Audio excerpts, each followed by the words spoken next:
Kevin Owens, man, he fooled us all. He got me pretty good. I hate to admit it, but he did it. He turned on the New Day, and it looks like we're going to be seeing Kevin Owens, Kofi Kingston for the WWE title, Money in the Bank. What's up, you guys? It's Asylum Breeze here, coming at you guys with my SmackDown Live review, the April 23rd, 2019 edition. Post-Superstar Shakeup, our new rosters are now in store, and we are officially witnessed so far what WWE is capable of doing for both rosters on Raw and SmackDown Live. If you didn't already, please go check out my Raw review. The link will be up right here. You can check it out right there. And I did a little rant towards the end regarding the high-stakes Universal title match at Money in the Bank regarding Seth Rollins and AJ Styles, two of my top favorites in WWE right now. But yeah, man, this SmackDown Live review is probably going to be a short one because really not much happened. But the main priority here is that Kevin Owens, he turned on the New Day. And I for one, fell for it. I thought they were going to keep him as a babyface. But they turned him back into a heel, turned him to the badass heel that he is. And my boy KO looks like he's coming for that WWE title at Money in the Bank. And I would not be surprised if they put the title on Kevin Owens, being that WWE really doesn't care about Kofi Kingston's title reign. It's gonna be something, man, and I'm really looking forward to it. But yeah, so let's talk about SmackDown Live. So after a few final moves, a brand new roster for SmackDown Live has been set. Major stars, including AJ Styles and The Miz, are leaving, while fresh faces have arrived from the brand, ready to change how fans perceive the show. No addition was bigger than Roman Reigns, who came to SmackDown for the first time since the brand split. He made an impact quickly by ruining Elias' revival and punching Mr. McMahon in the face, setting him up for a rough road in the upcoming months. Becky Lynch, the Raw and SmackDown Women's Champion. Becky Two Bells. She continues to travel between both brands as the Raw and SmackDown Women's Champion. And this week she was set to face Charlotte Flair for the first time since they fought in the main event of WrestleMania 35. That did not happen. Instead, we got a face-to-face. And then Bayley got involved. We'll talk about that. WWE Champion Kofi Kingston also promised to appear in a big singles match fighting Shinsuke Nakamura for the very first time one-on-one. Kevin Owens and Xavier were in his corner while Rusev and Lana backed up the artist. Though it was not clear who it would be a huge night going in, there was enough promise in the April 23rd edition of SmackDown Live for fans to get excited about with Money in the Bank on the horizon. We're less than 3 weeks away from Money in the Bank, and it's looking to be a pretty stacked card, I'll say the least. So this is what happened in the show. Shane McMahon and Elias teach Roman Reigns a lesson for attacking Mr. McMahon. Shane McMahon called out Roman Reigns to kick off the show, demanding he come out and face the consequences for his actions against Shane's father. Roman comes out, he takes the challenge, and he comes to fight out Shane. So Shane wanted to hear answers. He wanted to talk to Roman. Roman got up in his face, threw the mic down. He grabbed the mic and he just threw it down like a badass. Shane does the same thing. He grabs the mic and he just throws it down. So it looks like these two are going to fight. All of a sudden, Elias comes in and attacks Roman, and then we get a 2-on-1 beatdown on Roman Reigns. The Drifter eventually hits the Drift away, leaving the big dog lying on the mat as Shane headed up the ramp. Later in the night, Elias laid down the challenge to Reigns, and Reigns accepted. It will now be Roman Reigns versus Elias at Money in the Bank. Not something that I'm really looking forward to. Being that Roman fought fucking Jinder Mahal at last year's Money in the Bank, do you really think he's going to be anything different with somebody like Elias? I mean, the only good match Elias has had in so long was his Intercontinental title match against Seth Rollins at last year's Money in the Bank. So, it just goes to show you what Elias does in the ring. He can do better, but you put him in a match with like Roman, I don't know, man. I mean, they could try to put on a good match, maybe. I don't know. We'll see what happens. I'm not really looking forward to it, though. It should be a decent match, for say the least, but it's not really pay-per-view quality. It's more like a Monday Night Raw-esque match, but, you know, since they're on SmackDown now, they could just do that. But they want to put it for Money in the Bank because they have to put Roman on the show. So, there you go. Now, this was a fine but bland opening segment. While it is funny to have Shane play the hypocrite by denouncing Reigns for attacking his father after he did the same to Miz's father, there's really no real heat. Even if the crowd is invested, this feels like the same tired attempt to make the big dog a babyface. Despite all evidence to the contrary, fans are meant to believe that he is not a favorite of the McMahons while Elias is. Reigns versus Elias can only go one way given the Drifters' lack of big match success, and Reigns versus McMahon sounds like a disaster waiting to occur. Neither pairing makes SmackDown's def look great. Finn Balor versus Andrade. This is a rematch from last week's Raw, where they fought for the first time. And if you're wondering why Andrade is on SmackDown again, it is because of Charlotte Flair, her boyfriend Charlotte Flair. If you did not know, Charlotte Flair and Andrade are a couple. And Charlotte was she was salty about her boyfriend moving to Raw with Zelina Vega. So she literally begged WWE creative or officials or whoever to bring Andrade back to SmackDown. So now that Andrade's back on SmackDown, Zelina Vega came over as well. And now Aleister Black is on SmackDown as well, being that he is married to Zelina Vega, and you wouldn't separate those two as well. WWE is pretty much trying to keep all these WWE couples together. They don't want to separate them on any brand. So I guess it makes sense. And I was looking forward to see Andrade on Raw. I would have loved to see Seth Rollins versus Andrade for the Universal title in the near future, but they wanted to move Andrade back to SmackDown. That's fine. We can still see Andrade versus Kofi Kingston. Or if Kevin Owens takes the WWE title from Kofi Money in the Bank, we could be seeing a babyface Andrade versus Kevin Owens. And that's a high-stakes match. There's no doubt in my mind that Andrade CNN Almas will be a WWE champion down the road. No question. So he fought Finn Balor in another impressive match. I love. This is their second match together. And already, these guys are just fucking stealing the show. I love it. Zelina Vega and Andrade took a quick promo ahead of this match about coming back to SmackDown to get to Idolo his rightful title shot. However, the two heels were not on the same page in the match, with Vega interfering and distracting Andrade to set up a corner dropkick and the coup de grace. So it was. So if you remember from the Raw where they fought, they had their match, Zelina ended up costing Balor the match when she did her Hurricane Rana into Balor, and then Andrade hit his headlock DDT or whatever the hell you call it, double arm headlock DDT, and then he won the match. But they tried to do the same thing. It backfired, and Zelina ended up costing Andrade the match, and Balor wins this time. So now they have 1-for-1, and it looks like this feud is going to be continuing, which I'm really, really excited for. And being that Andrade took a win over Balor, and now Balor took a win over Andrade, we could be seeing Finn Balor versus Andrade Cien Almas for the Intercontinental title at Money in the Bank. That's if they don't put them in the Money in the Bank ladder match. I would love to see Andrade Cien Almas in the Money in the Bank ladder match, but it really just depends on who they decide to put. Because in case you didn't already know, tomorrow's night on Raw, it will be announced that Alexa Bliss, she will be doing a Moment of Bliss, and she will be announcing the competitors for both not only the women's Money in the Bank ladder match, but the men's Money in the Bank ladder match as well. So it's going to be very, very interesting to see who they put in this match. Hopefully it's somebody that's not really somebody that I want to see in a high-stakes match like that. But we'll be seeing. We will be witnessing that tomorrow. So Balor takes out Andrade. The first match between Balor and Andrade was very, very good, but the two felt uneven working together. They were clearly far more in sync this time around, and it made for a much better match as the two pulled out their best work in a non-stop fight. It was odd to have Andrade lose so definitely here, though it takes away from his first victory over the champion, when no one else has been able to get close to defeating recently. It would have made more sense to continue developing this as a genuine feud. And again, I think it's going to continue. If they're not in the Money in the Bank ladder match, then there's no doubt in my mind these two are going to fight Money in the Bank for the Intercontinental title, and it's just going to be fucking great. No doubt in my mind.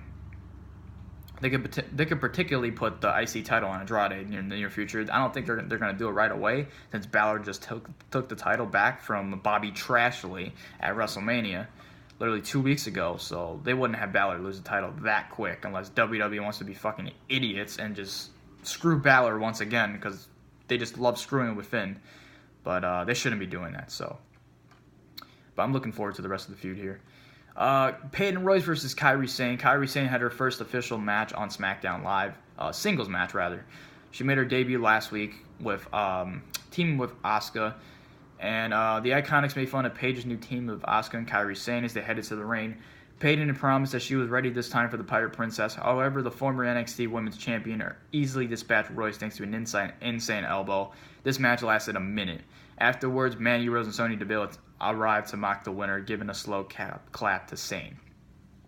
The Iconics may be champions now, but that does not change the fact how they have been booked. They cannot seem to beat anyone. Sane didn't just defeat Royce; she completely squashed her in a one-sided fight. Had you blinked, the match would have been over. That's how quick it was. It would not be surprising if the champions did not make it past their first real challengers for the titles. Sane and Asuka look to be on an inevitable path to the top of the tag team division in the women's roster, and will be feuding more directly with the former members of Absolution. Lars Sullivan never lets Chad Gable versus Jinder Mahal begin. Chad Gable was moved to SmackDown Live. Him and Bobby Roode split up. Robert Roode. I still got to get used to that. And Chad is back on SmackDown Live. Jinder Mahal, I don't know what the fuck they're doing with Jinder Mahal. They just decided to move him back to SmackDown. For whatever reason, I don't know. And these two were set to have a match. Never took place. And out comes Lars Sullivan. He takes them both out.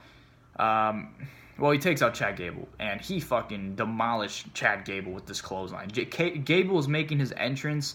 And here comes Lars like a fucking bulldozer, head of steam. He just takes out Chad Gable, and then he lays him out. Jinder was a smart one here. Jinder Mahal actually grew a fucking brain for once, and he literally left the ring, but he left the Sting brothers to no avail, and they got taken out by Lars. Now, as Chad Gable headed to the ring, he just got taken out by Lars, and then Lars took control.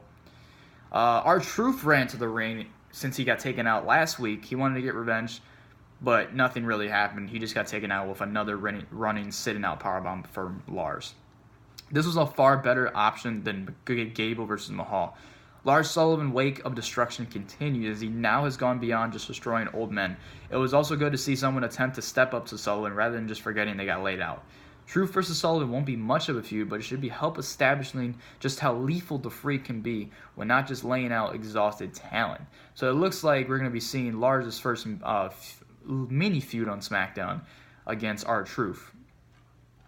So that's something that they can do to definitely build up Lars as a credible monster. Being that Raw still has Braun Strowman. Charlotte Flair and Bayley demand shots at Becky Lynch. And then it's Charlotte Flair versus Bayley. One thing I did not like here. Talk about it. First, they were scheduled to have a match, Charlotte and Becky. Thank God it didn't happen. But it still is going to happen, sadly. Because we just can't get enough of Charlotte and Becky, just like we can't get enough of fucking Charlotte and Sasha. You want to do the same fucking thing. Great. So, what happens here? Oh, yeah, Becky comes out. Charlotte comes out. They have a face-to-face. And then Bayley comes out. Because Bayley, after what Becky said she wanted new competition. She's tired of dealing with the same old shit with Charlotte Flair. She's tired of dealing with the fucking blonde. She's tired of fucking defending her title against the same fucking people. She wants new challengers. She mentions the likes of Bayley, Mickie James, Ember Moon. Potentially Liv Morgan. She's been moved to SmackDown Live. She got split up from the Riot Squad. You could have Liv Morgan shine as a babyface. You got options, man. You can't keep doing Becky Lynch and Charlotte Flair. Everybody's tired of that already. It was fine when we first saw it, but it's just getting ridiculous, man. No more, please. Out comes Bayley. And I love what Bayley did here, man. Bayley this was like the best side of Bayley I've seen in God knows how long. This was not an NXT side of Bayley, but it was more aggressive side of Bayley, and I just loved it. She got all up in Charlotte's face, and she told her to, because Charlotte told her to back up. You're not deserving of a title shot. And then Bayley said that she would take on Charlotte right now, because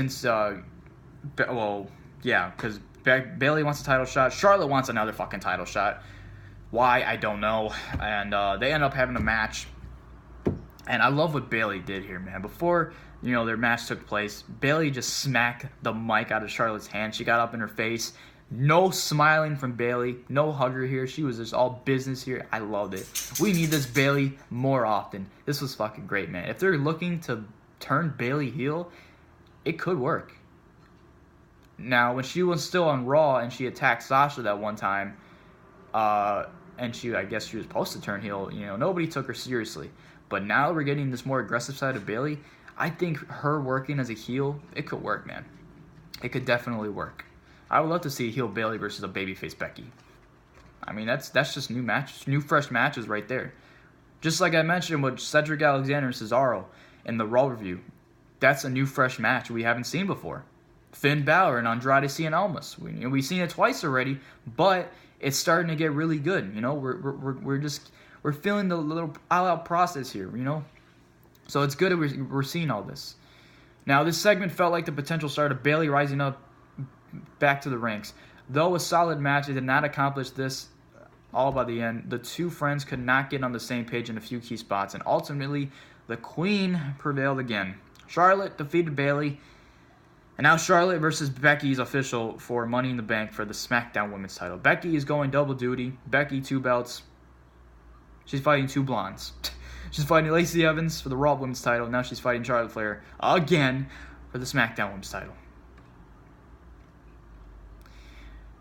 Okay.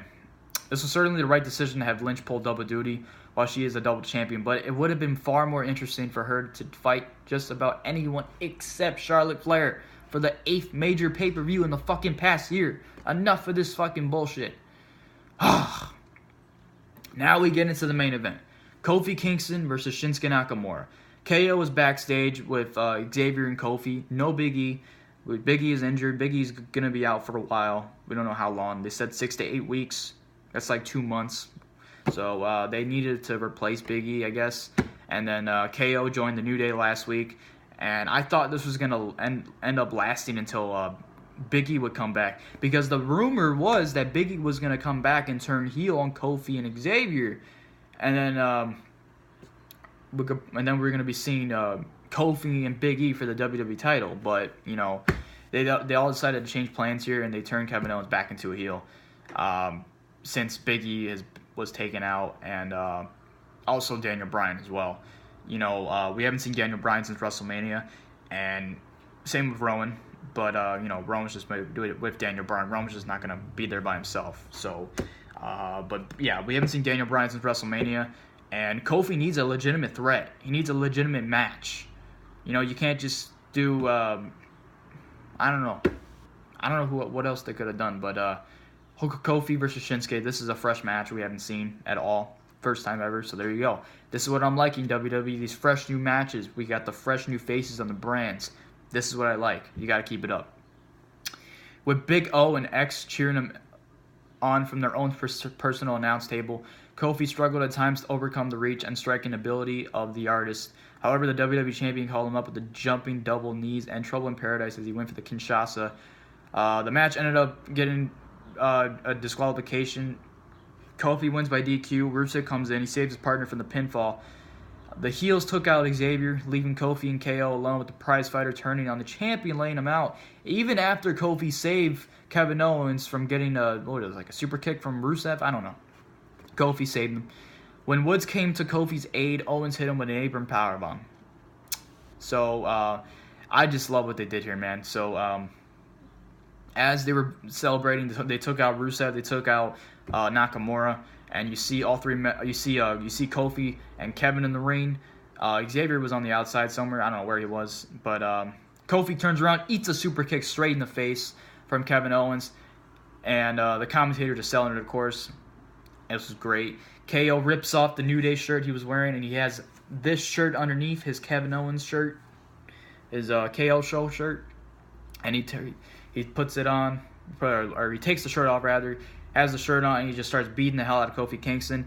Xavier tries to make the save, and Xavier gets taken out for it. Apron powerbomb. Kofi was going to eat the apron powerbomb, but Xavier saved him, and then Xavier ends up getting the apron powerbomb by Kofi. Kevin Owens walks away looking back at Kofi, who is aiding Xavier, and that's how SmackDown goes off the air. A strong match led to a fantastic follow-up. This was a great way to finally showcase Kevin Owens feel more important again. Now, it is a shame he's never got a chance to truly shine as a babyface, and he was doing good. I really did enjoy his babyface run so far. The way it was when he first came back, I loved it, man. I fucking loved it. You know, don't forget the triple threat match at Fastlane with Mustafa Ali and Daniel Bryan. That was a fucking incredible triple threat match. I love that.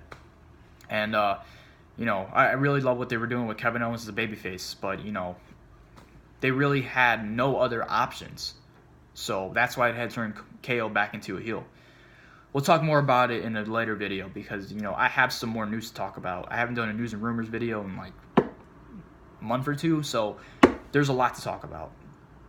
And this will be one of the main focus there. But he's always best playing as the heel. With no one truly standing out as a challenger for the WWE Championship, KO just immediately rocketed up the list. This is suddenly the most heated rivalry going into Money in the Bank and a great first challenge for the New Day leader, Kofi Kingston, as the champion. And that, my friends, is your SmackDown live review for the week. Don't forget to leave a like, comment, subscribe, favorite, arcade the like button out of nowhere. Check out the Raw review. Once again, I'll leave it up right there so you can check it out for yourself. AJ Styles versus Seth Rollins is made official for Money in the Bank. Kevin Owens versus Kofi Kingston. It's looking like we're going to be seeing this at Money in the Bank as well. We got two high-stakes title matches, Universal title match and WWE title match. Very much looking forward to them. I didn't like the build. I didn't like the way they were just building up, rushing Styles and Rollins. But I'm really loving the build here with Kevin Owens and Kofi Kingston so far. Nothing really announced for this week's SmackDown coming up, but we have Raw tomorrow night, and yeah, that's pretty much it, guys. So if you enjoyed the review, again, just do all the things I told you to do, and I'll be back with my NXT and 205 Live review just in a few after this video gets uploaded. So until then, I'll see you all in the next one. Too sweet. KO is back. The real Kevin Owens is back. I'll see you guys in the next one.